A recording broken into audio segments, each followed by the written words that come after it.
Welcome to Close to the Bone, Surgeons and Chefs. I'm your host, Alan Shuchuk, and today we're going to be cooking something near and dear to everyone's heart, organ meats. Although viewer discretion is advised because we're not going to be too near the heart, we're going to be cooking some kidneys and some prairie oysters, or calf fry. Well, there's no real polite way to say it. We're going to be cooking testicles. Well, we sent our own Dr. Rick out to talk to our meat man, Daryl, and to Dr. John, our anatomist. They were a little reluctant or shy to talk about the subject, so we're really lucky today to have as our special guest urologist and transplant surgeon Dr. Gerry Todd, and he's going to fill us in about these most precious of organ meats. Later on in the kitchen, Dr. Todd and I are going to cook a delicious pan-roasted lamb kidney dish, and we're going to do something called a calf fry, which is really a deep-fried prairie oyster, along with a beautiful caper mayonnaise. But first, let's get to know a little bit more about our guest, Dr. Gerry Todd, and hey, stick around. We're going to have a ball. I'm Gerry Todd. I'm a urologic surgeon, a surgeon who operates on the genitourinary tract in both males and females. Anything from kidneys, bladders, prostates, to testicles, and penises. Some may argue the biggest breakthrough in urology has been the advent of Viagra, which has certainly, been a huge breakthrough and a big part of what urologists do as well.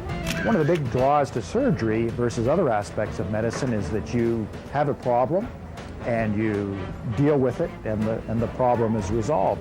You see instant results, and there is some creativity to it. I guess it's a little bit like the kitchen. It's a controlled environment. There isn't any outside distractors or forces, and you can do your thing, and at the end of it, usually have a pretty good result. Up next, Dr. Rick pays a visit to our meat man, Daryl, and we get down to business in the kitchen.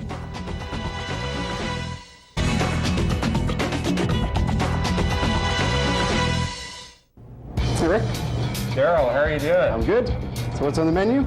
Well, today we're going to be doing kidneys, and we're going to be doing some prairie oysters. Uh-oh. Do you have some around? I do. I got some in the back, and I got some lamb or sheep kidney for you, too. Oh, I'd love to go and see them. Let's go.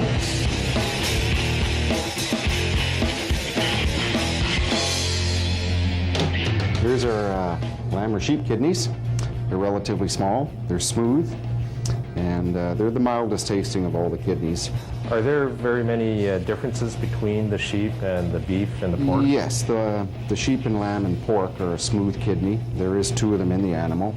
And the beef kidney is larger, and it would consist of lots of conglomerations like that. Well, we have to get on to the prairie oysters. Show us what you have here. This was from a big bowl. This was from a fairly big bowl. Yeah. Normally the bigger, the tougher, the not as good as taste. Okay? When you get the smaller, younger males, you get a smaller, more lighter colored ball, and it is more flavorful and more tender. Would you like to pop that in your mouth?